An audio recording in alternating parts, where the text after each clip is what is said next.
fans awake. Friday nights and Sunday games, we know all the biggest names. Huddled with the crew we trust. Football feeds the fire in us. Fans Zone Live, we unite under the stadium lights. Every team, every score, we always hunger for more.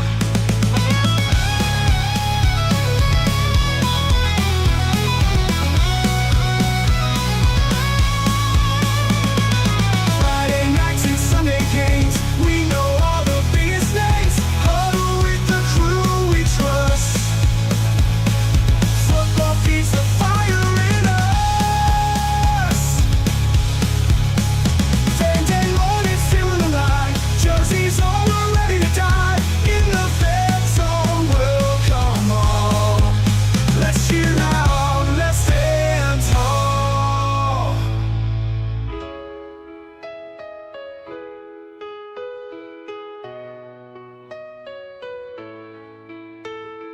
Back and forth the stories fly. Who's the best? Fans can't lie. Touchdowns, tackles, we discuss. Feel the rush. Come join us. Hey, welcome to Fan Zone Live. Tim Capper's out this week. Hopefully, he might be able to join us a little bit later on. But we've got a great guest, Chris, with the Nest News. Chris, welcome and tell everybody who's not familiar. Tell us about yourself. First of all, thank you for having me. This is something we've been talking about for quite a while, so it's good to kind of get this going. So, I'm one of three people that ultimately put on the Nest News. We cover the Albany Firebirds. Obviously, if they have one, my co-host is Adam Samarov, as well as Cassandra Sanarov. She ultimately helps us with a lot of producing. She does some shooting, some film, some photos. So our bread and butter is the weekly Firebirds weekly show. So that's something we started back in January, no, maybe December of 24. We are now up to episode 20, I want to say. So we've spoken from Gary Compton to Trevon Shorts to this past week. Last night we spoke with Derek Bones Jones, who told a fantastic story about how he got his nickname. So it's been fun. We've been very, very busy. I guess I'll share the story quickly with him, with Derek. So Derek Jones was a 6th round pick of the New York Jets in 2017. And we asked him, where his nickname came from. And he actually said that Jamal Adams of the Jets gave him that nickname because he was always flexing in front of the mirror like he was, as he put it, like he was big. And he wasn't, he's thin. So it's like, man, we're just going to call you Bones Jones from now on. So that experience has been great. We've learned a ton of things. We do the pregame, postgame show.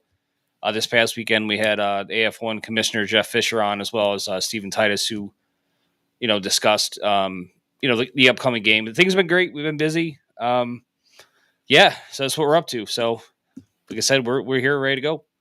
Well, yeah, and I appreciate y'all partnering up with us and getting your content up on our page as well, which we'll have this interview up. Yeah, hopefully tomorrow we should have this interview up on our page. Excellent. But you mentioned the stories of the players. And that's always been one of my favorite parts of this game. The games themselves are obviously what they are, but getting to know these guys, getting to know those little stories, background of where they came from, where these little nicknames came from. We had Charles Frederick here in Kansas City. Great receiver. He went by E.T. And come to find out that was his favorite movie as a kid growing up. And somehow that being his favorite movie stuck with him throughout his entire career. Lots of little things like that. Just great guys. And actually, like I said, getting to know them on a personal level. Without a doubt. That changes the experience. I mean, especially at this level, I think it's really important to tell their stories, because at the end of the day, you can literally reach out and touch them at a game. So, them being able to kind of tell the kind of story, show people the kind of people they are. And I think it's important for everybody involved, including the team. The more better or the better people that you have on your team, the more marketable the team becomes, and they become easier to cheer for in the end. Well, exactly. I've got a young kid myself. He's 5, and he loves going to the games. He has fun time at the game itself, but he loves going on the field Yeah, that's afterwards, like huge. most kids Yeah. do. Yep. But he's got certain players that he seeks out. Hmm. He loves D. Washington, who's with the Storm this year. He loves Dwayne Autry, Hmm. defensive back in Salina, and he actively seeks them out. And to see, my 5-year-old, Hmm. pushing 6, being that excited about coming to the games because he gets to see his favorite players. He picks them out when we're watching the broadcast. Look, D just got a touchdown. To be able to That's great engage stuff. at that level, that's what it's ultimately about, right So, there. are you able to go like in Albany? That they bring the fans onto the field for about 20 minutes after the game ends. Is that something they do there locally too? Yeah, for the most part, I've been to probably 30 some odd arenas, over Mm. the years following this game. Um, every team has done that with the exception of San Jose. Okay, no, that's Was good. No, that's yeah, great. yeah, an insurance issue in San Jose. They'd come around the outside, but you couldn't Yep. go on the field at the end of the game. Mm. Yeah. So they still made a point though to engage with the fans, and Mm.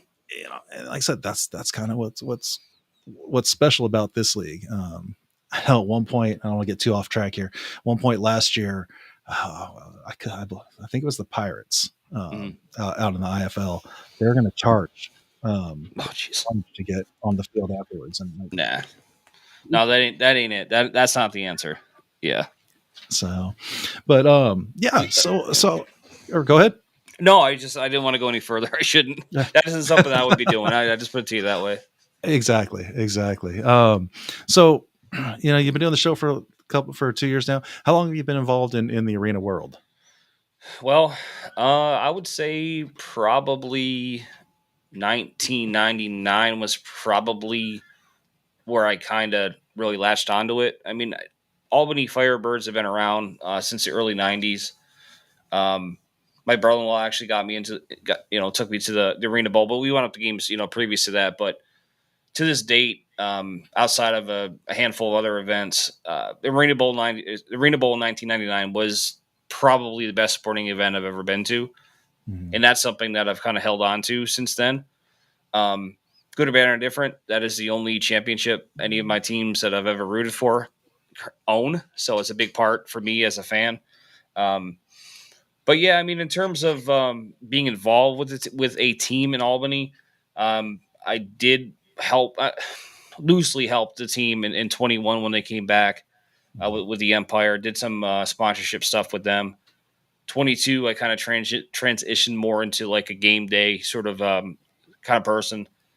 Um, 23, I was a coaching intern, a secondary for a short period of time. Um, don't want to really get into the details what 23 turned into for the Albany team. And then 24, we decided to kind of really kind of do our own thing in terms of following the team and try to do something different, provide something that the team couldn't do. They do a coach's show, which is fantastic. I mean, that has a great following. I mean, a ton of fans go to that.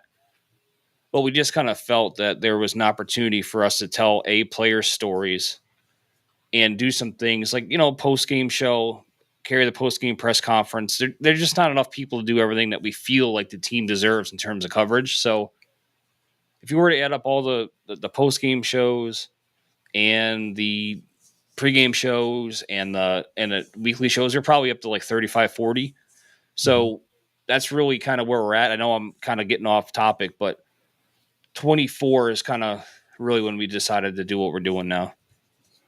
So I've kind of given my impressions, over the years of following the sport. Mm. You've recently transitioned from the indoor football world to the arena football world, Mm. and back. Yep. What's your impression between the two different games and the differences between the two? Do any preferences, that kind of thing? For me, I like where we're at right now. I didn't like. I mean, the Nets obviously to me that's the arena game. to me, that's big. I didn't really love the Iron Man being reintroduced. Like last year, I mean, the season started off as Iron Man rules, but within a couple, gosh, Didn't I last want to say long. 3 weeks, it really, it changed. And I'm not an excuse guy, but it definitely, for the teams that built a Iron Man team, it hurt. Mhm. So I like where we're at right now, where you have the Nets and it is an Iron Man. So that part to me, I think is the best of both worlds. To be honest with you, I like exactly where we are right now. I like where this league is headed. I really do. I think there's a lot of good momentum going. See, I'm not a big Iron Man guy either. And I appreciate what it did back in the day. It made the game Yep. unique. It gave a little twist to how the game was played. Modern football, now we know what we know about CTE and whatnot, Yeah, having it's those too guys much. play the It's just entire too much. time. Yeah, Yeah, it's a lot. it's not healthy in every sense of the word. And it's just players today aren't the same players as they were back in, No. Nope. 88, 89, they are much more specialized. These guys have been playing, organized football since they were, probably 6, 7 years old at this point. So they know what they do and they do what they do well. So Yeah, to and ask them to do the other side of the ball is just it's difficult. it is, and More complexity than needed, in my opinion. I agree, and I think in the end it allows for better offensive and defensive line play, which in the Mhm. end makes a better game. Because in the end, if you don't have that down, ain't much. It's really not a very good product. So I really, again, I'm really impressed to where this has gone so far. As we talked earlier, this is technically week 6, sort Week of, if you 6. count week 0. So yeah, we're in the meat of the season now. Yeah. Yeah. In fact, actually, what we just finished. Yeah, we're going into week 6. Actually, it's going to take me week 7 if you count 0 as week Yep. 1. Mm-hmm. So, and with that too, this is the first full slate of games we've had all season. Yeah, it's exciting. We are in week 6. Yeah. It's first time every team is playing this weekend. So Yep. we'll get into the upcoming games here in a minute. But yeah, it's things are picking up in a whole different way now. Finally, it was kind of disjointed at first. Teams not playing a whole bunch of games. We've got. I think everybody now has played at least 3 games. Yeah. There's a lot of jockeying going on in the first month of the season, and now it's like that. It's going the way it needs to go, especially with the streaming partners. I mean, that's been very good. I got nothing but good things to say, and I think the future's bright, man. I really do. Yeah, and I gotta admit, I missed hearing Ari and Sed's voices on the broadcast. Yeah, I was a little surprised by that. I'd like to know a little bit more about that. Yeah, I'd be interested to see what happened there, but I don't. Unfortunately, I don't have any insight. But yeah, I was kind of surprised by that because I think most of us learned about that. I think like Wednesday or Thursday last week, maybe. If it's just a scheduling thing, that it's understandable. But hopefully, locally they did a good job. I agree. I think we're kind of expecting that. So, but anyway, big props to Tom Gaz, though. I will say he did a nice job. Oh yeah, no, the broadcast crew is great this weekend. Yeah, but that's what I was gonna say. Though it's like yes, I missed hearing their voices, but they did a great job. Yeah, without a doubt.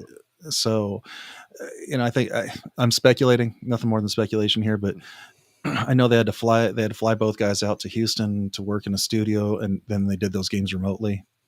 So I imagine there's a little bit of an expense that went into that, and is it needed? If you have local broadcast teams, is that something that is worth spending your money on? Yeah, I mean, it might be one of those things where again, it's nothing more than just 2 guys talking with somewhat of an opinion. I mean, I would like to think that I guess it's a double-edged sword. I mean, if you have some local guys, like you said, they're doing a nice job, do you really want to disrupt that? But on the flip side, you want them to do the playoffs, So I mean, in the end, the number one thing is these games are broadcasted like they're supposed to be because they've been very good. So. And that's just that the quality's been great. Yeah. I think I've only seen one game on Evergreen so far that had a little bit of lag, and I believe it was on the Arena's end. I don't believe it was on Evergreen's end. That was having those technical issues. Yeah, that was one of the Christie games, wasn't it?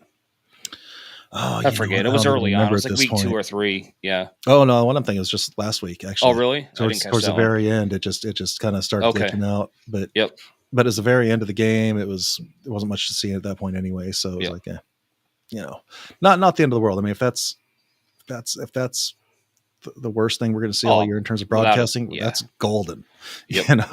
We're not losing our YouTube channel or anything. No, I know. No. Yeah, and honestly, one of the biggest things that really surprised me, and I don't know the exact inner workings, but just the national commercials that played in between, during these games, that kind of knocked me over. I was impressed with that too. There's a lot of good. There's been really, like you said, once we got through a couple of or speed bumps at the beginning, it's been knock on wood, some really really good football.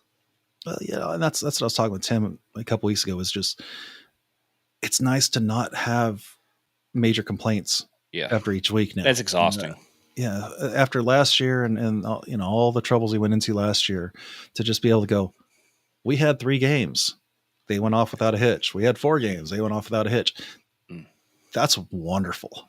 It makes it difficult to do the show sometimes, right? But, Well, I mean, just think about how we were as fans. Imagine trying to run the thing. You know what I mean? Oh yeah. So they got to be, because we had by default I still call him Coach Fisher, but we had him on Sunday night, and yeah, man, he's just he's seeing growth because it's consistent and solid right now, and things are continuously improving, and it's growing, and that's what you want. I mean, you can't you're never going to be the NFL, but you can't have crazy growth. You got to take it step by step, and I think again, we're in a good place. Let's just make sure this continues to happen. That's the number one thing. Yeah, it's all about stability. Yep. It's about showing that you got a good product and your product can last. And I mentioned, I kind of mentioned a crack about YouTube. The NAL lost their YouTube channel this week.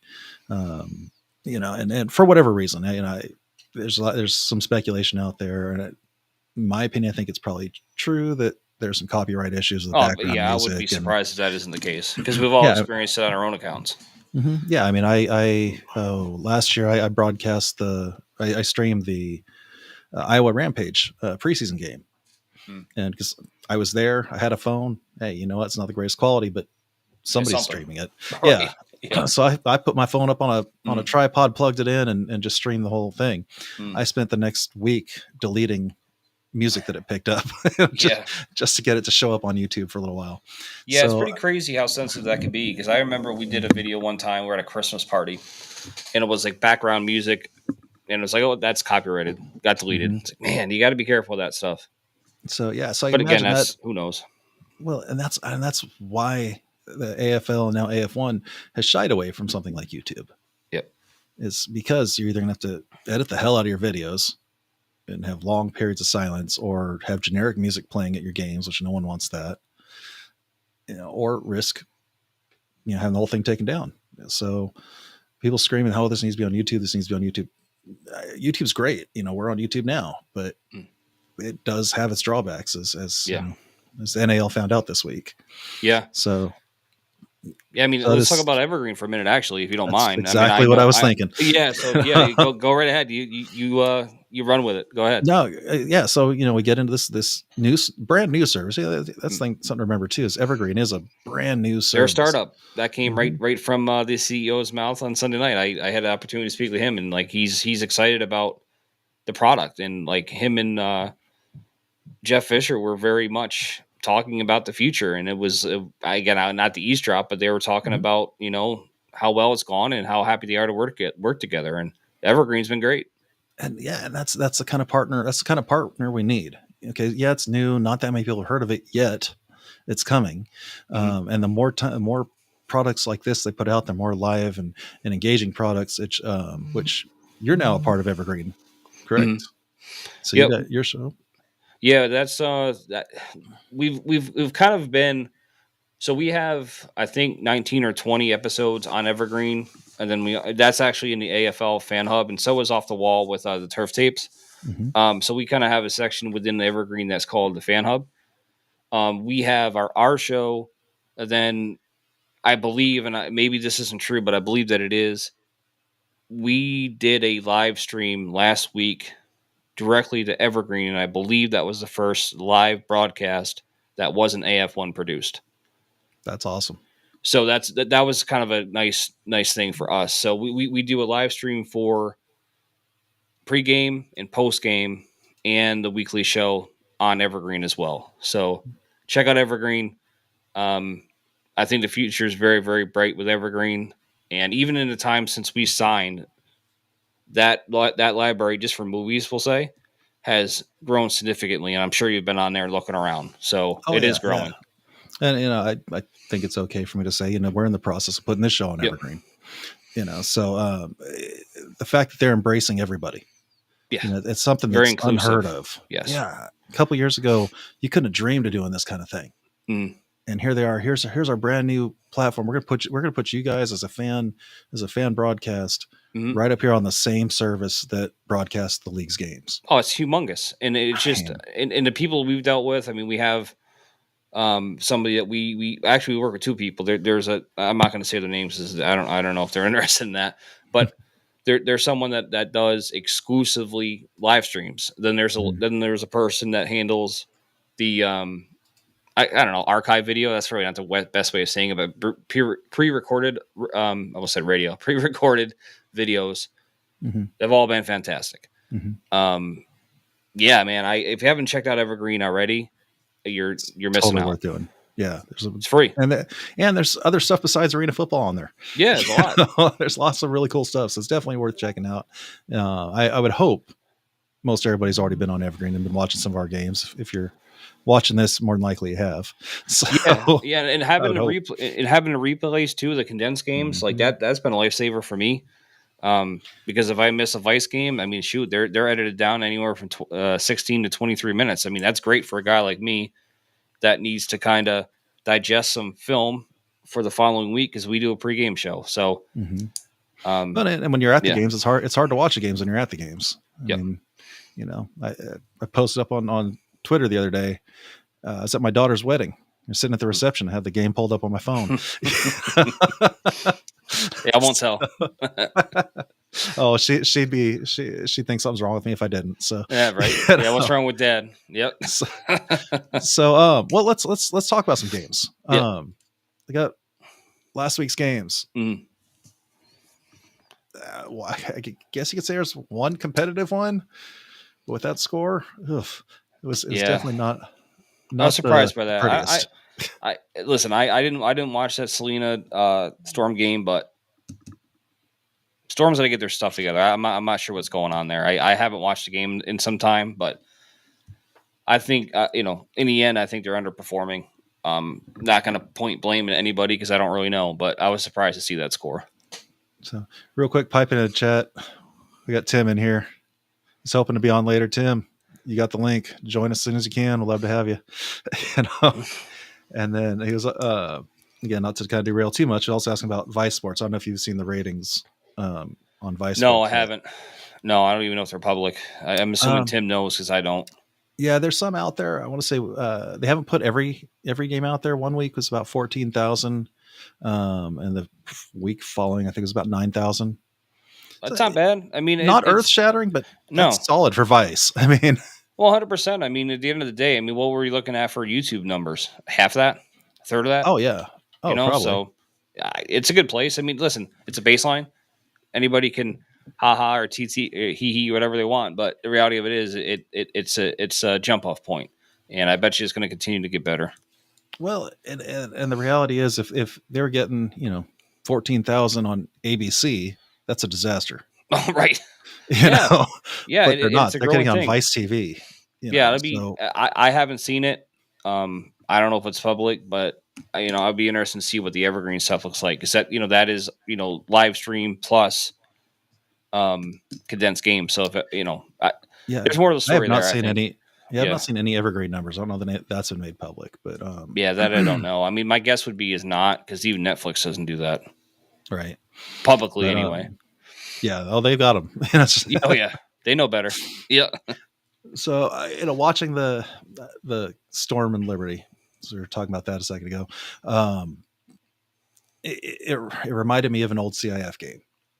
Two indoor football teams just kind of knocking heads. And it was an entertaining game. I'm not going to go as far as say it was a good game. That's what you watch for is entertainment. And I mean, they checked that box in. So, but it definitely reminded me of two indoor teams just kind of banging heads. It wasn't much in the way of arena football proper. Mm. A lot of not even necessarily a run first offense, but just a defense heavy, defensive heavy game. Plays that they didn't have that arena football style, and the routes being run and the passes being thrown. Like I said, I'm unfortunately going to be talking kind of vague about this because it's kind of just a feeling you get while watching it. It wasn't pretty. Quarterbacks taking the ball out of shotgun, which I know, Arian said would always kind of criticize on their broadcasts. But taking the ball out of he's pretty shotgun adamant about that. Yeah, heard that a bunch of times. And it hurt him. There was snaps that went past the quarterback. Yeah, it's happened a handful of times for them, or at least for the Storm. I mean, that happened in Albany, I think 2 or 3 times. Yeah, and that's take it from center. That doesn't happen. Things like I noticed with the Liberty, a lot of keying in on your main receiver and just watching that guy and throwing it to him. Not a lot of check downs, but I think that comes down to taking the ball out of shotgun. You just lost at least a second and a half of looking down the field and going, okay, he's covered, throw it there. Where, because you got to watch that ball get in your hands. You got to catch that ball and make sure you got it secured before you can fully look up and see what's going on in the field. I think it's catching up to him. Just that indoor style play in the arena game. But, yeah, I mean, it sounds like it's a habit they got to break. I mean, we see it sometimes in Albany, for example, but very, very rare. Almost never. Well, you got Coach O, who's an indoor football legend. Coach O'Neill's indoor football legend. He's in the Indoor Football Hall of Fame, one of those Hall of Fames for indoor football. He's a good coach. He knows what he's doing. He just hasn't completely adapted to the arena game. And it is just different enough. With the Storm, you got a coach that's an outdoor guy, and he's trying to bring his own philosophy in.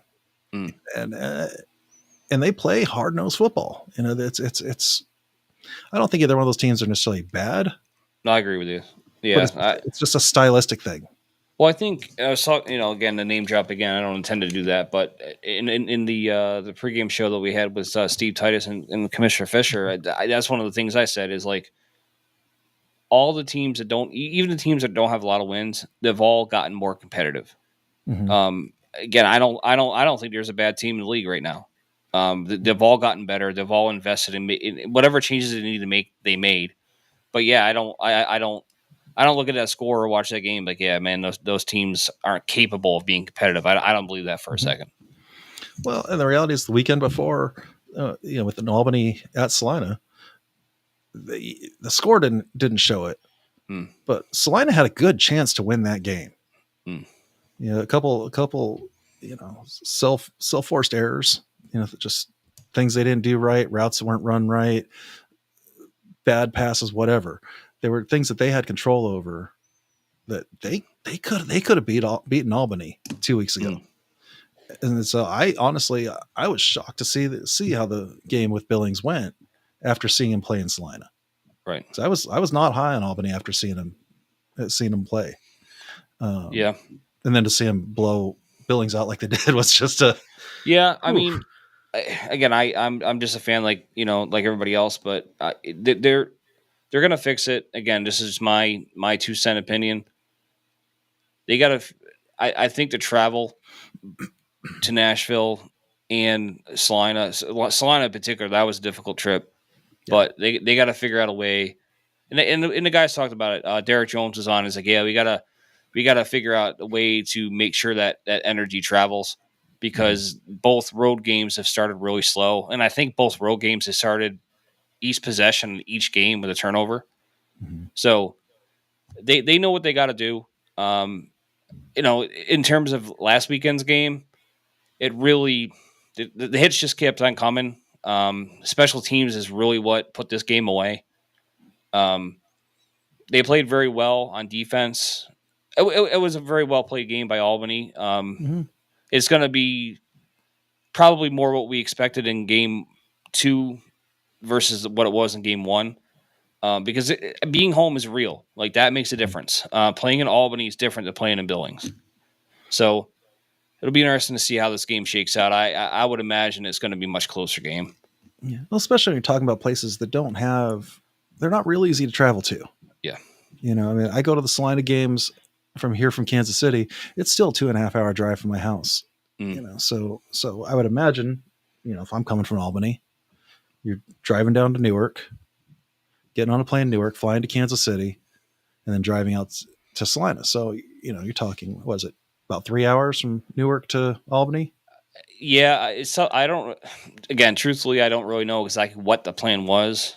Yeah. But yeah, Oh, there is no easy way for them to get to any of these road teams. right. Nashville's probably the easiest, but that's not a direct flight either. So, but yeah, I mean, I think in the end, I'd say Washington's probably not too bad to get to. yeah, But yeah, for the most part, you're talking about smaller towns that don't have a direct airport. yeah. Or if they do, you're not talking tons of flights coming in and out. No, I think because Steve had said that they went from Billings to Denver, then Denver to Albany. So I'm assuming that Albany would do something similar, but again, I don't know that. Right. And all just depends what's available. Right. Things changed too. Like they had some really really poor weather and when they were headed out to Salina. I mean, I probably don't need to tell you that. You probably saw some of it yourself. So yeah, it was a challenge. I mean, I know it was a little bit of a planes, trains, and automobile sort of setup for them because they had a really hard time getting. No excuses. They know they got to play better. But I think that's going to hit every team, though. That's Yeah. that's the thing is it's going to hit every team. Yes, there are direct flights to Albany, but there's not a ton. Yep. So getting from Corpus Christi, from Billings, from Nashville probably is the easiest one. Yeah. All these towns. I mean, Dodge City, Southwest Kansas. There's nothing close. No. It's a drive just to get to the airport, then to get to somewhere else where you may still need to make another drive. Right. And that's everywhere. Oh, 100%. And we were talking a little bit earlier. I mean, we're getting, a little bit ahead of ourselves, but like it'll be good to see where there could be some expansion, hopefully relieve some of that. Yeah. Well, you guys need some on the East Coast. Oh, bad. Real bad. Real bad. Like I mean, man, it's needed. We're kind of on an island over here in Albany. I mean, Wilkes-Barre would have helped significantly with that. Yeah. That didn't go so great. That's for sure. Right. Same thing with Orlando. It's still a trip, but at least it's it's on the East Coast direct flight. It's easy. Tons of flights. Yeah. Everybody goes to Orlando from Albany. I mean, shoot, direct flight, usually like 3 hours, man. Like you can't beat it. It's like everywhere to Vegas, same kind of thing. Right.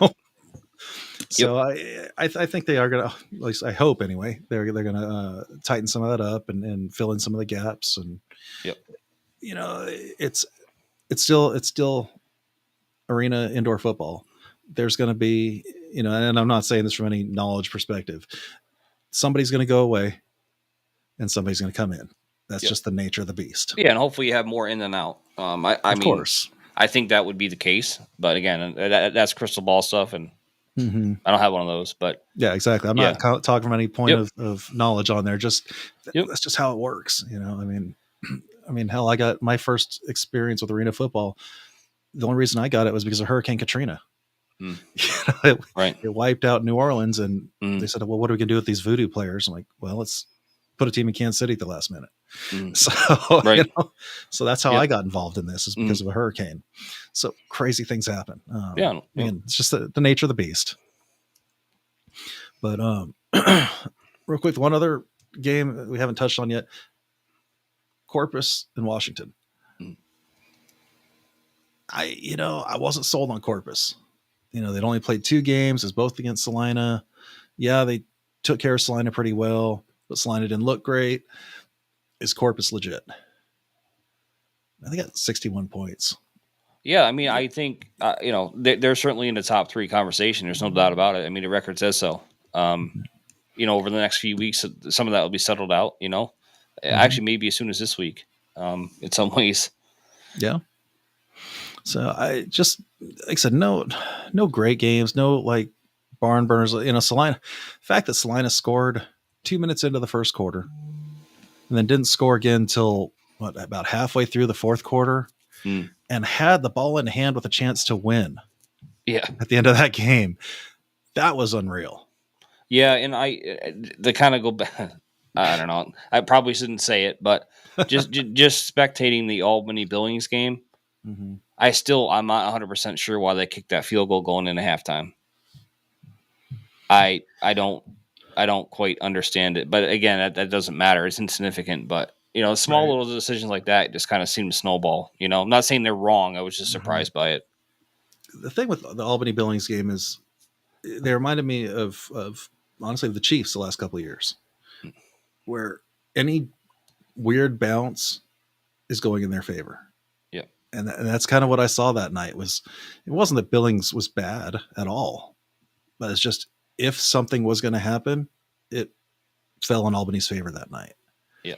It's just again, that's why we watch this game. That's why this Yeah, game I mean, has the draw it has.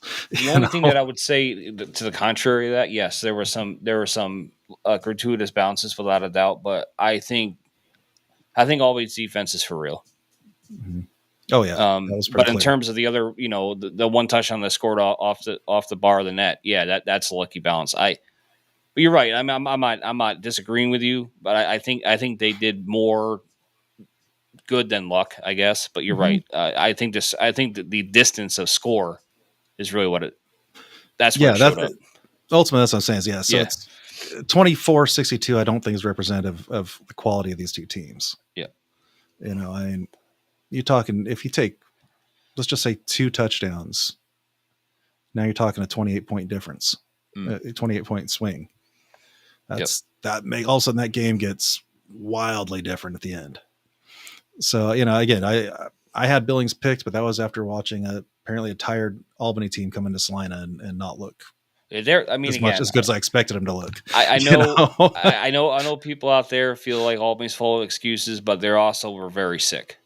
They had I don't know what it was, but they were all very sick. I mean, they were pulling over on the side of the road to let guys do what they had to do in order to get there. So it was a tough week. Well, and the reality is they still came in, they still won. Yep. They traveled halfway across the country and they still pulled out the win. So it's not like they didn't win. I just expected the score we had this weekend. Yeah, I think we all did. What we got. Yeah, and I think that played into it too. I mean, I have nothing but faith in Coach Ware to make sure that doesn't. Again, they won, so why belabor the point? But they know they got to be ready to go. So, but yeah, I mean, again, the games are always good. It's whether I think in general, you want to see a little bit tighter. Yeah. And for the one game that was tight, you want to see a little higher scoring. Yeah. You was expect at least 40-42 or something like that, But I mean, this week's games are interesting too, so it'll be kind of fun to talk about those. And that's exactly where I was heading next. Is we got quite the lineup starting. We got a Thursday game this week. Mm-hmm. So Nashville at Washington. I think Washington's not looking great. And I'm very curious to see what Nashville puts together. But they've had three games and 3 different quarterbacks. Yeah, that surprised me a little bit. I thought, again, I don't say this to any kind of criticism. I just thought they'd be a little bit more consistent in that regard. That surprises me just a little bit. Well, part of that too is the way they got their season started. They had to play that week 0 game. They had just gotten the team together 3-4 days prior to that.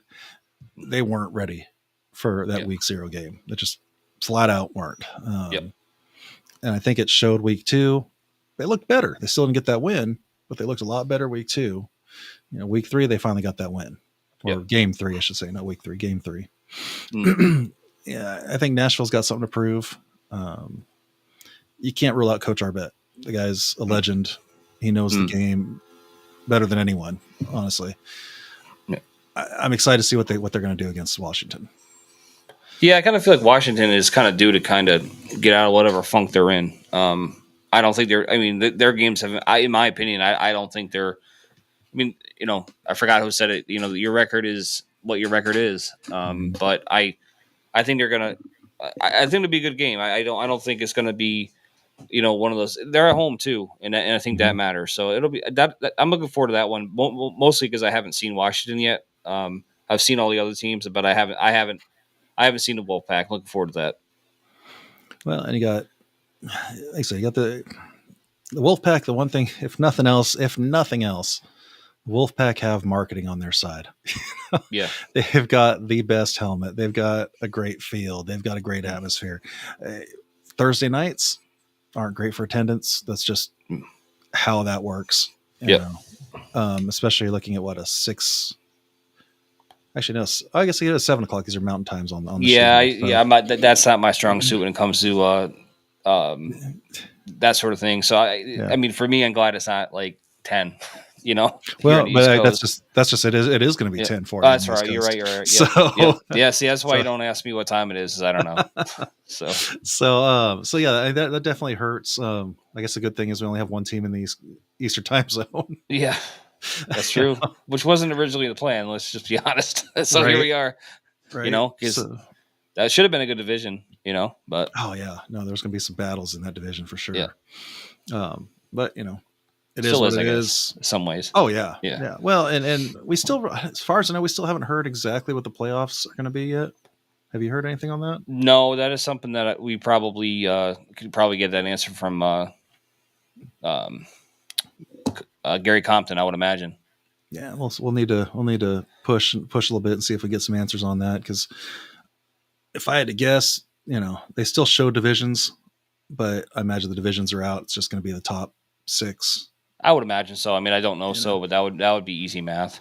To me, it makes sense, especially with the uneven amount of games played. Right, and I think you're going to have to look at again. I don't know, but my guess would be is the 1 and 2 get a first round bye. I would imagine. Right. But if I again speculation, yep. If I had to guess, it's going to be exactly that first round bye for the top 2 teams, and then just straight seeding from that point on. Yep. But ultimately the divisions aren't going to matter when it comes down to it. No, I mean there was a talk. I don't know if it was this league or another one. I lost track, but there seems to be somewhat consistent idea that there might be a reseeding anyway, based on record. I don't remember if that was discussed early on this year or not. I don't remember, but what's up, Tim? Hey, welcome. We got you there, Tim. He's down there. I can see him anyways. Yep. All right, Tim, work on your audio there. We'll get you in here. You got nothing. I haven't said anything. There he is. There we go. I didn't want to interrupt. No, you're good. You're good.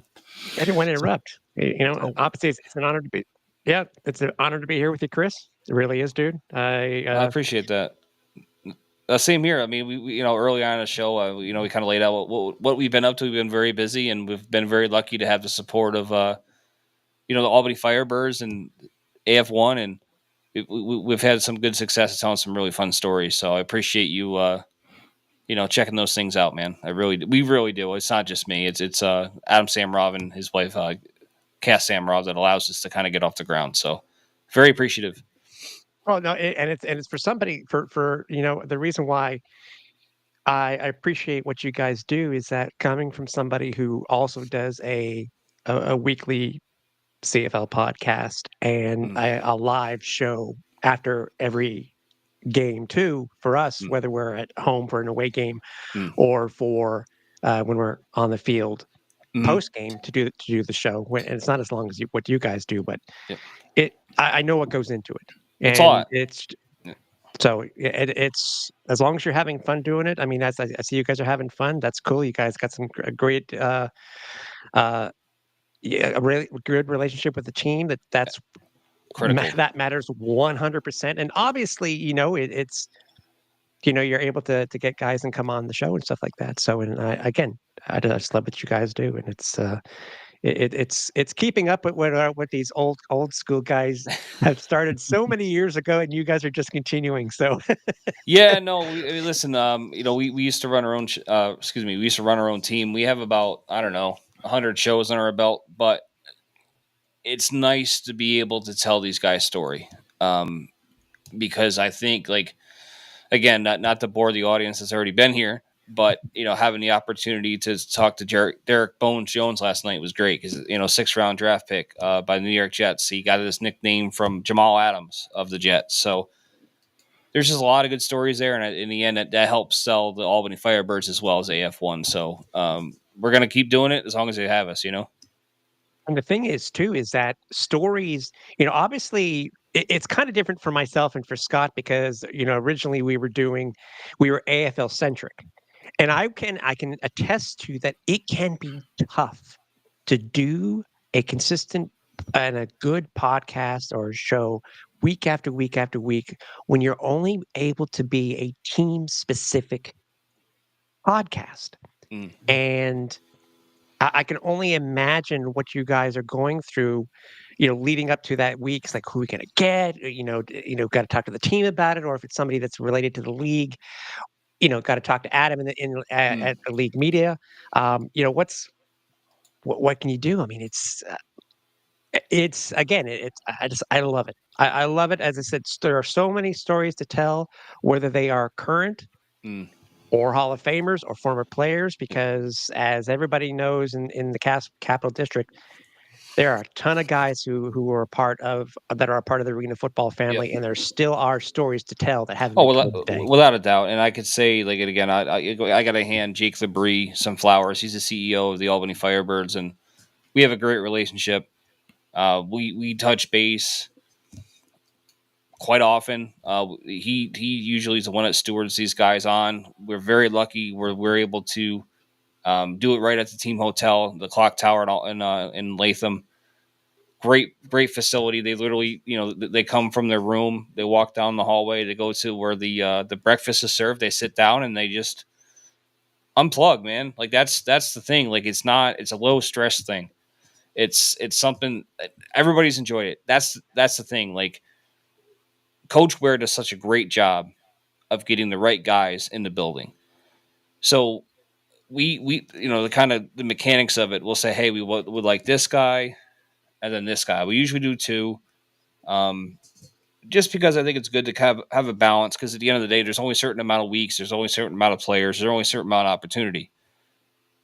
There hasn't been one time they're like, we don't want that guy talking to you, or we're concerned he's going to do the wrong thing, or he might say the wrong thing. Like that's never a thing with this group, and that goes from like we're gonna have the owners on here pretty soon. The ownership is great, team president's great, CEO's great. We're very blessed here in Albany, and they make it easy to showcase the kind of people that are, a part of the organization. So we're very, very blessed, and that's not the case everywhere. Had a conversation with the CEO of Evergreen. I say, listen, I'm a homer, but Albany is pretty close to what you want to see across the board when it comes to arena football. Not perfect, No, but 100%, 100%. And I was listening to you guys earlier, and I'm going to chime in on a couple of things. Is that you're talking about homerisms, and we saw. I know we're going back to it. I apologize, guys. We're going back to the Vice broadcast. My understanding is that the league, with Arian said being virtual, which is what they were. They were virtual for the weeks that they did. I'm under the impression that the league was trying to add a little bit of homegrown talent into the broadcasts. So that's why they brought in, the Albany guys who did it this past week. And you're going to get a little bit of homerism here and there, but overall, I think they had a good broadcast. No, I agree. They're very. Both of them are pretty polished. I mean, they're very well known here locally. So I felt like they did a good job, but it wasn't really understood as to. I wouldn't say why, because when I say why, it makes it sound like it's a bad thing. But yeah, we weren't really sure exactly what was going on there. Just came out of nowhere. It did. I had gotten wind of it about Monday of last week. I had a source reach out to me, and it's it's funny, Scott, and I think you'll agree with me. Maybe you will too, Chris. Is that in the last year, all bad news seemed to pop up all the time, and everybody ran with it. This type of news really didn't make much of a blip because the games had been on Vice all season without a hiccup. Yep, without fail. So if the league's trying to experiment with who's going to be doing the play-by-play, whether Arian said come back, good. But if they don't, which I don't know. But I'm Right. under the impression that the way the league has gone, that they may not be back this year. I have no problem with it. I think it will give us it'll be curious to see what happens and who would be the voice for Vice next week in Billings.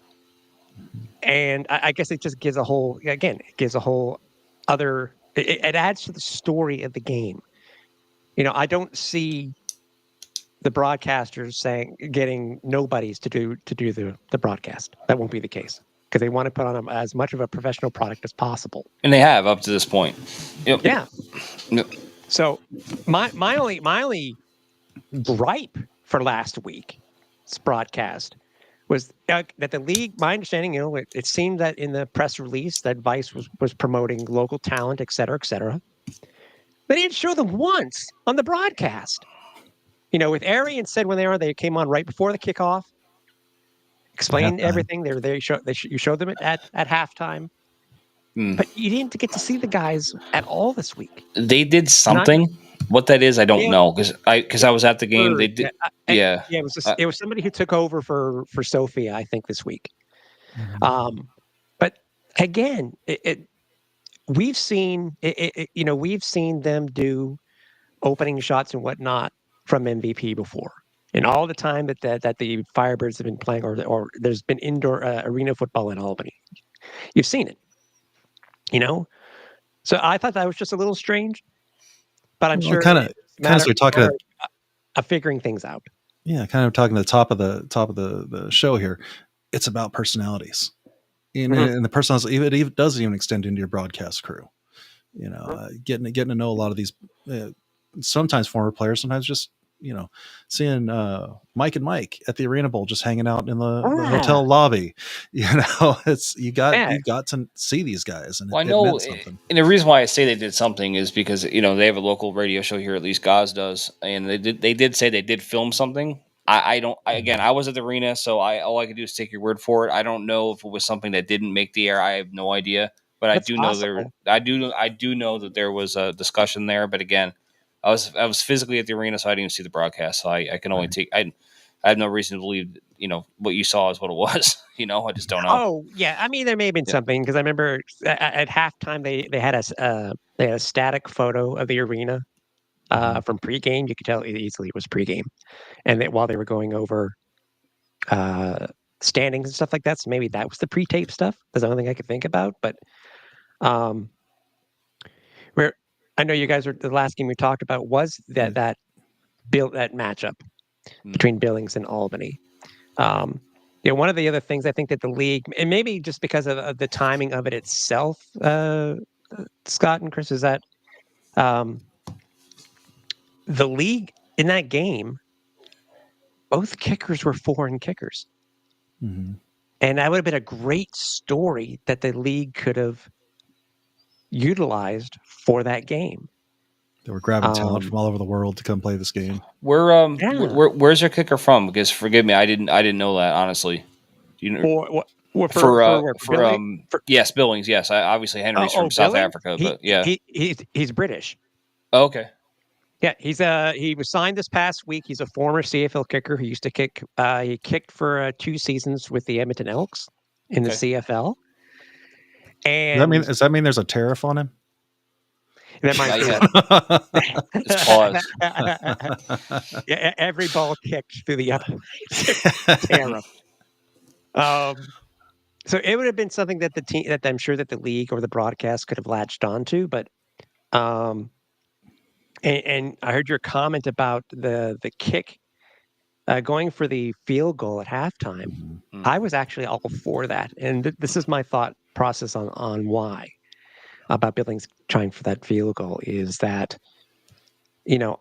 Albany jumped to that 14-point, 21-point lead, and it all happened to be with Billings turning the ball over on downs, giving Albany a short field, tush push for the first one, and then they went from there for the other two. Was it like I think it 6 or was 7 plays, offensive plays that were yeah, run? yeah. It was like nothing. I think it was just I think it was just a matter of I think Coach Walker was seeing um, what their kicker could do, what Dean Faithful could do, because it was his first game, and I reached out to him actually before after the game itself, and Dean even admitted that he did a good job. He was perfect for the night when it came to extra points and field goals and whatnot, but he was lacking on kickoffs. And as everybody knows, and I think Chris, you'll attest to this too, because you've had to deal with, you had the best, probably one of the best well-known kickers that you guys have had since the rebirth of the Firebirds, and actually he was with the Empire too. Yeah, Roscoe. Yep. Yeah, and how well he did in moving to Nell this year, and he's a great kicker too. It's just a matter of learning the nets, and that's what Dean had told me. Dean was basically told me, he said, I got signed late during the week. I never really had a chance to practice on the nets. But Yeah, I mean, funny, I don't know if you'll agree with me, is that in arena football, you need a good kicker. Oh, yeah, that's a given. And in my opinion, there really are only 3 or 4 good enough kickers in the league. They've gotten better. I mean, we had actual field goal attempts in the Southwest Kansas Salina game. At least there were attempts. Yeah. But it's a matter of learning them, and it's. And Nell had an off game. He had an off game, but I mean he hit a 50-yarder a week prior. Yeah, I mean, my only listen. In the end, it's just for me. Again, does a field goal change the game? Does a touchdown change the game? We'll never know. But the only reason why I scratch my head about it's not a criticism. It's just 3 guys talking now. The reality of it is I would feel differently about it if they're getting the ball at halftime. They weren't. So that again, hindsight's 2020. I can tell you that the Albany defense is for real, and I don't know. I mean, how long did it take for them to get in the end zone again? They had 4 shots at the 2, 3 shots at the 2, and they had a 4th. Now, is there any guarantee they're going to get it? No, but what happens? Albany goes down and scores right at halftime. So again, it's semantics. It doesn't really matter in the end, but it wasn't like they were stealing a possession. Is what I'm trying to say. Oh, so whatever, it is what it is. I think it was just Billings trying to get on the board to get something because of what happened their previous attempts at goal to go. Yeah, hey, listen, he knows their team the best. We don't, So whatever he feels like it's best for his team, that's what he's going to do. And it's just, I wish there was more field goal attempts because it puts the nets in play. Change the dynamic of everything. And we saw what Nell was able to do on that bar ball. That's arena football at its best. Oh, that's what it's about, and that's why you have the nets in the first place. They're not decorations. like that. That's what made the game exciting because that's what made me fall in love with it umpteen number of years ago. So I'm with you on that. But as all 3 of us will agree to, I'm sure, is that it's changed with the addition of the deuce and whatnot. And kickers really not being able to get to the nets. It's kind of taken the nets out of the game itself it's taking it out as an option now. But it seemed to be over the last couple of weeks, it's gotten better. Once you get better kickers who can reach the net consistently, even with some of the lower hanging ceilings in the league. Well, we've got some teams not even carrying kickers right now, like true kickers. Yeah, that's it. And the only thing that I would say that I would like to think about is like I don't want to regulate everything, but I think it'd be fun that the deuces were only in play in certain points of the game, so there would be more action on the nets themselves. Like Henry, for example. Obviously, I want him to kick a deuce every single time, but I think it'd be interesting if there's a way to tweak the deuce rule a little bit, so it's because you're trying to hit it down the middle. You're not. Striking the net like he could, and I don't know what the answer would be to legislate it, but I think that'd be fun. Where guys like him can actually hit it off at least the bottom are the top third of the net. We're actually on the same wavelength. We really are, because that was one of the first questions that I asked when I guess when we spoke to Gary Compton. We asked about, or maybe it was or it was Steve Titus. I don't remember who it was that we had asked, but it was. I agree with you. I think there needs to be a tweak. Only allow it between maybe the last 2 minutes of each half, or 2 minutes of each quarter. I don't know. Put you had the 1 minute warning. Activate the deuce within the last 2 minutes. Or something, yeah. I mean, it's a slight. I don't want to call it a criticism, but yeah, I definitely would call it a tweak. Yep. Yeah, I think it's deserved. I agree with you, because I think if they could put the nets into play, as long as they have kickers who can reach the nets, well, that's a different story. Otherwise, right? Yeah. I also like the idea of bringing back the rouge for kicks that don't. Well, not completely, but for kicks that go under the crossbar. If you don't get it over the crossbar, you get it down the center, but you go under the crossbar, that's a point for the other team. I would be more just a little risk reward. If you're going for 2 and you don't quite get enough of it, now you're giving it the other point. Yeah, I think I'd rather penalize it with field position, to be honest. Mm-hmm. But no, because I think this week we had our first KCI called all season. Yeah, the kick catch interference. I think it was the first time this year we had a kick catch interference. It's the first or second, but yeah, not many have happened. But again, they have to hit the nets right. They have to go for a field goal, or they have to miss the nets for that to be in play. Exactly. So we were just sorry, Tim. Before you joined, we were just going over this next week's schedule, and we just got done Nashville and Washington. You got any take on that?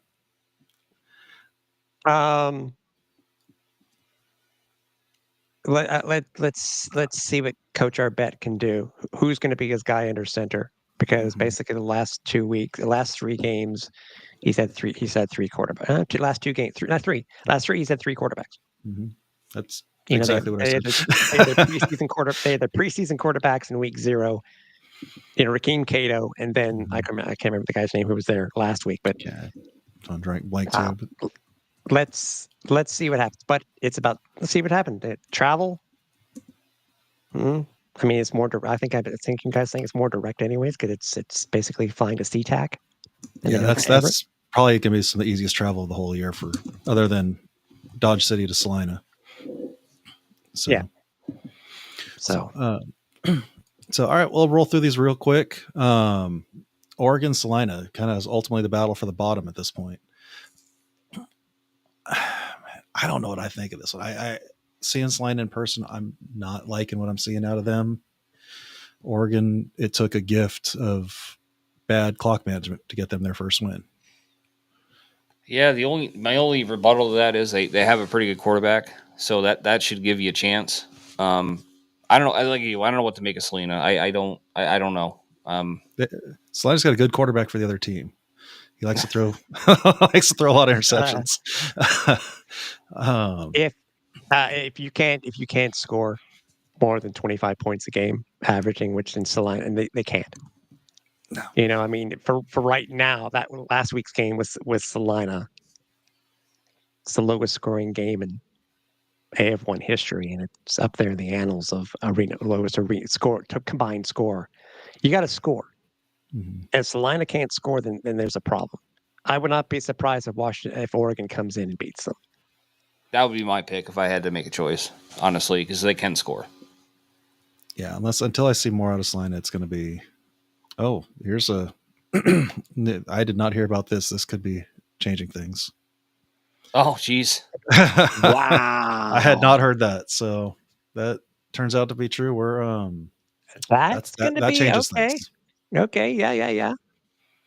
So it's funny because I was talking to LaRoche Jackson about that at the end of the last game I was at, and I'm like, man, you got to get Cato out here. Well, apparently, somebody listened. We did. Yep. And Cato's a good indoor quarterback. Mm-hmm. Now my question is Coach O going to use him right? Again, Coach O's a legend. I don't ever want to take anything away from him, but he's not an arena legend. and I see things in how he calls his games. Like look at D. Washington this year in Southwest Kansas. He's tearing it up. He's been going off. He didn't do that last year with Coach O's offense. I see him not necessarily using these guys in the arena game to the best of what they're built for. Mm-hmm. So, but yeah, Cato was signed today, and Salina released Brandon Kyles. So yeah, with Cato, I got to go Salina just because of Cato. And his running ability too. Yeah, sure. Prior to that, Oregon. I've been right there with y'all. Southwest Kansas at Corpus. This is the third time they're playing each other? No, Corpus played Salina. Okay. Twice. So, home game. I still don't know about Southwest Kansas. I really don't. I mean, they got the legs and the arm and the quarterback. It's not like they scored a bunch of points last week either, though. Yeah, I know. That's the thing.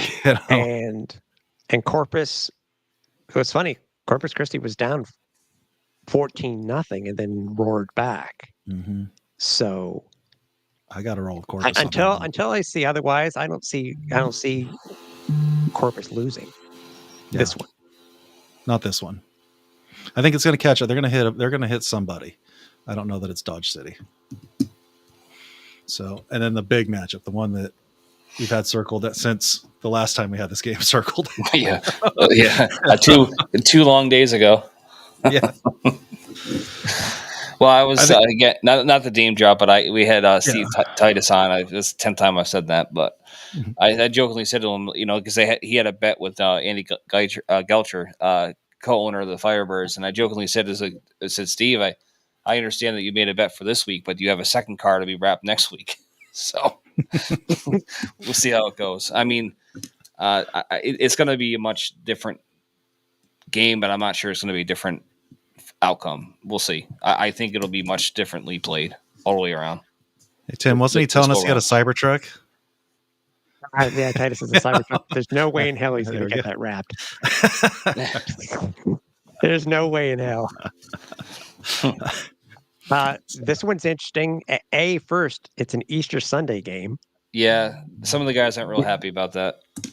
Which is, I remember the old AFL used to shy away, especially on NBC, they'd shy away from games on Easter Sunday. But still, it's national TV, but it's early-ish, 6 p.m. Eastern. The one Easter Sunday game I ever went to was the worst attended game in Kansas City ever. It just, people did not come out. Yeah, I don't see it being much of a crowd. I really don't, which is unfortunate, but that's the way it shook out. We'll see. It's Billings opener too. That's the thing. People need to remember this. This is Billings' first home game of the year. No, I know, but I don't know if they're going to do anything. Banner raising. I didn't even think about asking Steve about that. Banner raising for their championship, even though it's a different league. Ring presentations or something like that. Something. But Billings finally wearing either their home blues or supposedly their alt gray. They're all gunmetal gray uniforms. But let's see how Albany, because as you guys said earlier in the show, Albany, they're starting slow on the road. It could be a travel issue. It could not. I would imagine that they'll probably get in. Chris, you'd probably know better than I would. Either get it in on Friday or Saturday. That I don't know. I don't. Yeah, I mean, again, I think Coach will have them ready to go. I don't. Yeah, we'll see. We don't know. Sunday. I think it'll be closer. Much closer game than last week. I think it will be closer. I don't see Albany going up 21-0. Yeah. So, hey, Chris, I know you have to run. We got you up against the wall. So I don't want to keep you any longer than you need to be, but man, thank you so much for coming on. Really do appreciate your time. And it's good. It was great having you on. Like I said, I love the work you're doing. We're gonna get your next next episode up, posted up on our website here pretty soon. Where else can people catch your stuff? Pretty much evergreen now. Right here at Facebook, we do it on YouTube. We usually post reels on Instagram. Biggest thing is I want to thank you guys for the support. I'm also putting out a call for help. I'd really love to see other teams do what we do. But don't expect everybody to do what we do, because we do put a lot into it. But boy, it would be nice to have some back and forth with some other AF1 cities and really build this thing up. So if there's somebody out there that wants to do it, again, you got to work with your local team, but take a chance. We'll help you in any way that we can. We want to grow this thing. The only way to do that is to have a network of teams that do similar things. I mean, we do us. I mean, we're a little bit different. We're able to have some video and some photo. We have some equipment to do both. So just get started. Take a chance.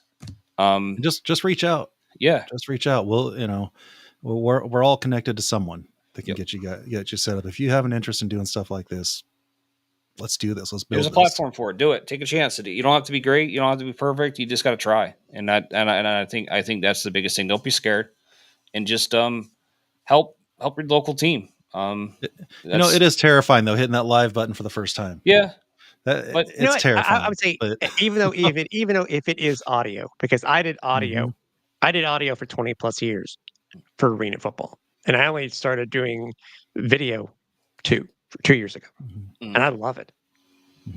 Whether it's taped or live or whatever. Yeah, do tape first. I mean, it's just as easy. It's the same button. It's just a different format. So don't be intimidated. Just take a chance. That's all I ask. Because we've been lucky enough. I mean, yeah, we have a good thing going, and we want to see this thing grow. And the only way to do that is to have more boots in the ground. So with that, guys, I thank you, and again, thank you for your support, and keep an eye out for more episodes of Firebirds Weekly. Definitely. Thank you so much, Chris. We'll talk with you soon. See ya. Take care.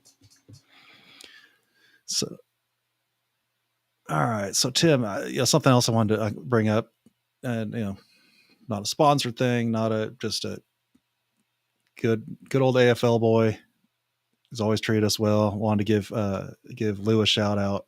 He just yes, good God, man, of course.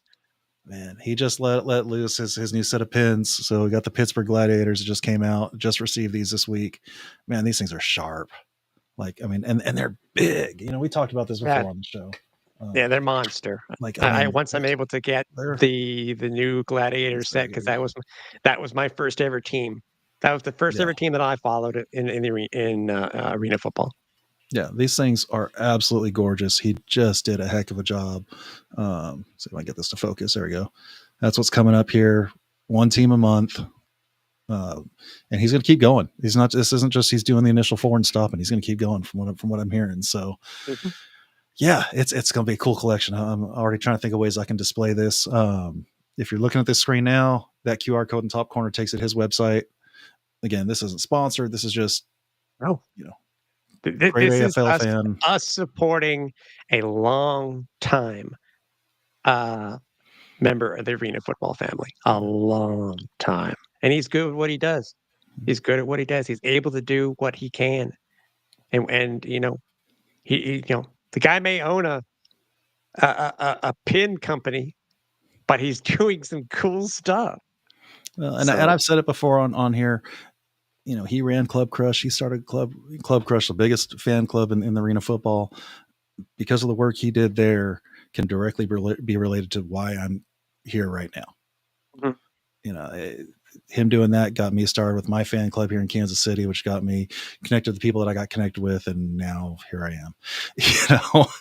I would not be here without the work he set aside with Club Crush. So yeah, check these things out. If you're a fan, especially the old school stuff, it's worth it. Absolutely worth it. These things Arena are awesome. Football League logo on the back, as we showed the last time we had these. The logos are on the back, man. That's cool. Yeah, it's just killer work. So I had to share it. I had to throw that out there.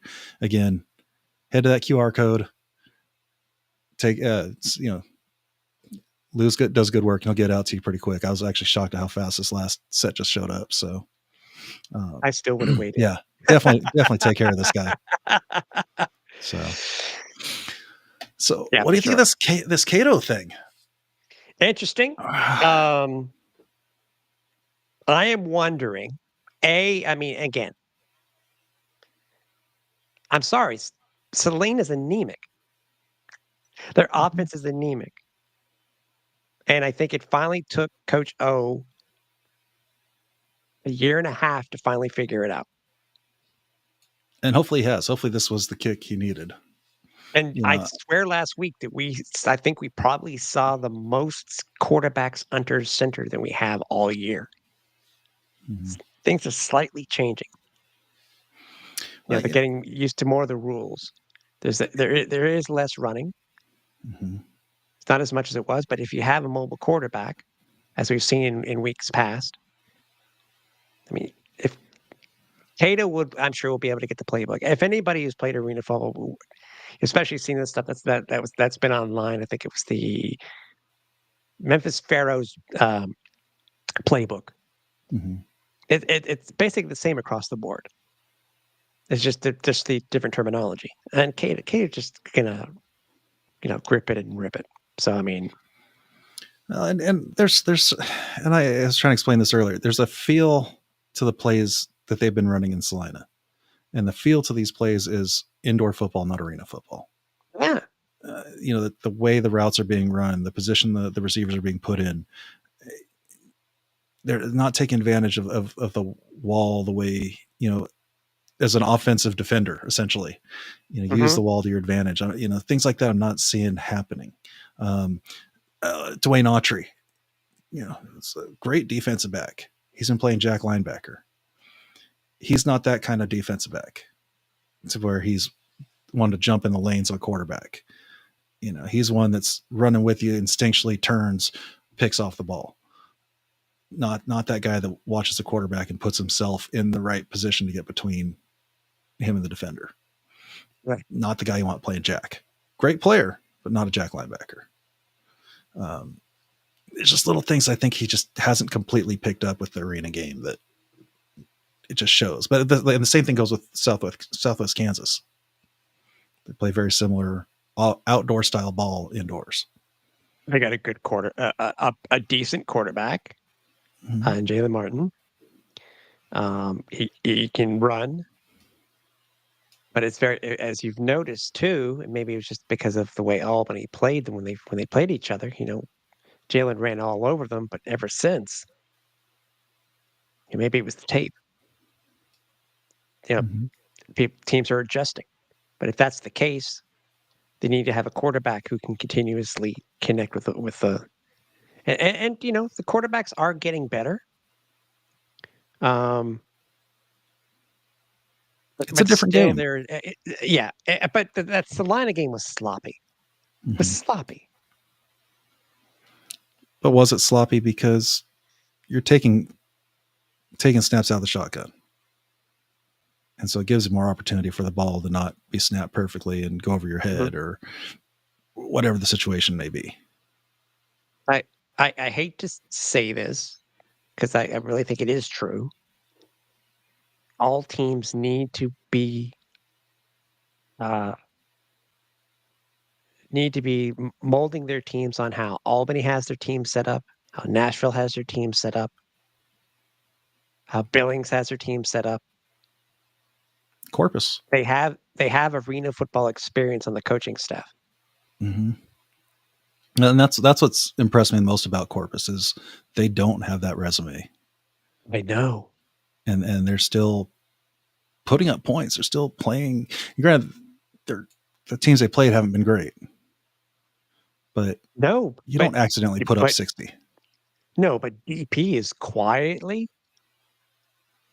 people, they're talking about other people and stuff like that. But, Darius Prince he's still making a name for himself. He may not be the tops in the league, but he's still making a name for himself. Mm-hmm. As he should.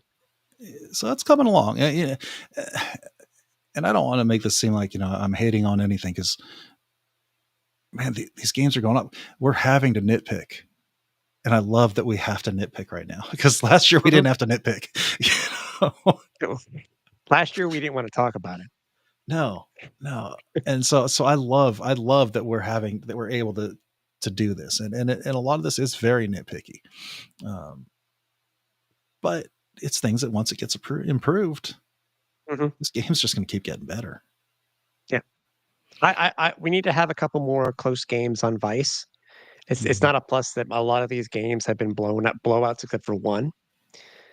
And that's what I think is most disappointing at that Billings game last week is just who knew they were going to get in that kind of hole that quick and be done before the game even Well, started. again, that's why I'm glad they went for the field goal Mm-hmm. because Just put it something. got them on the boards. You failed twice on a on a goal to goal thing.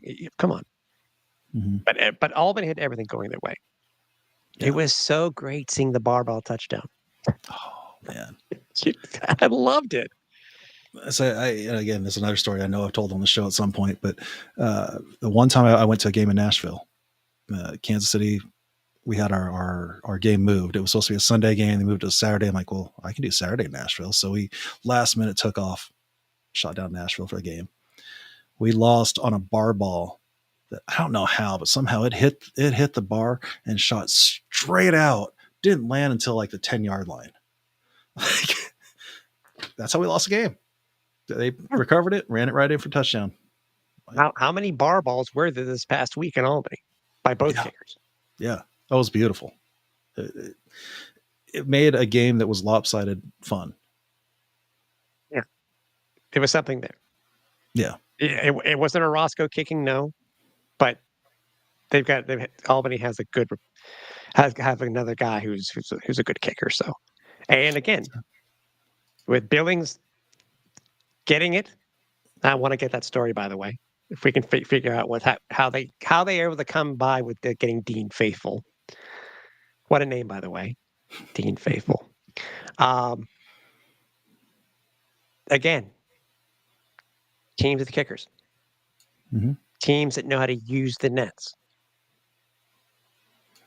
Mind you, Billings had Dean had some experience already because he played in the CFL. Mm-hmm. So, can you imagine what it would be like as soon as some of these kickers, if they can find some of these kickers who've played, have a strong leg, can play arena football, and use the nets properly? As I said earlier in the show, it'll add a completely different offensive opportunity to these teams. I just don't understand how there's not enough kickers out there that are able to hit the net. All the soccer players that are out there, I know, and you can't find anybody that can kick 70 yards. That just, and it's not on a consistent basis, but it's getting there. As I said, I think there's at least at least three or four teams that have kickers that can do that on a consistent basis. Yeah. Halfway there. We're getting there though, because it wasn't that way before. No. So again, we're nitpicking. That's just how it is. And again, I'm so happy to nitpick. It improves the game. That's all that we want. Week to week to week, improve the game. I'm very interested to see. I mean, I know we're getting close to the halfway part of the season. I'm interested to see how this all balances out, because it's been very lopsided. That whole Corpus Christi's played 3 games, 2 of them against Salina. There's no real test on how they were. No. We're supposed to have the one big test with Billings and Albany, and Billings fell into a huge hole at the very beginning of the game. Yeah. Still no true gauge. I mean, Albany's got it right now. I mean, that's just how it is. But I don't think that's a true gauge of where these two teams are. But I don't know. It's gonna be a fun ride for the rest of the way out. So, for sure. So, we pretty much covered all the previous games and whatnot. Did you have anything you wanted to add from just? So we didn't meet last week. Really. So over the last 2 weeks, anything that stood out? I mean, everybody knows I'm a uniform guy. I like what I've seen so far. We'll see some new ones this week. Albany Orange, Nashville will have their away uniforms. We'll get to see those. I got a feeling they'll be just like simple as like they were last year, but we'll find out. Billings will be unveiling one of their 2. Salina has shown us they're all reds and they're all blues. Mhm. Albany needs to pair their orange jerseys with their black pants. I'm sorry. That'd look good. That'd look good. They would I really think they need to, because to me that's the quintessential champion, and 99 championship, Arena Bowl championship look. Yeah, they look good though. Those orange jerseys were sharp. Yeah. Let's not just put them and Oregon in the same game at the same time. Oof. Speaking of Oregon, they released some fan jerseys and hoodies and stuff today. I don't know if you'd seen that tweet. I did. Yeah. Um, Yeah. Looks good. And I know it at one point, I think I'm under the impression, from what I've been told, they should be back up, but for a very short period of time, Royal Retros, which is the league's um, official distributor, they had replica jerseys up for a short Mhm. period of time. And I would imagine that they will be up. Almost all of them were up there. There's a few versions they didn't have up, but yeah, there were some sharp ones up there. We'll see what happens. We'll see what happens, because I know the league keeps promoting it on their marquee during the Vice broadcasts. Mhm. They keep mentioning that there's replica jerseys, so I'm sure those will pop up soon. All right. Well, I'm good wrapping this up. If you're in a good spot. Yes, sir. So, all right. Well, as always, thank you for coming out. Thanks to Chris and the Nest for coming out. Yeah, we'll have to do this again next week, and hopefully get a couple tighter games, better games to kind of run through next week. I have a feeling we're gonna see a little more competition this week.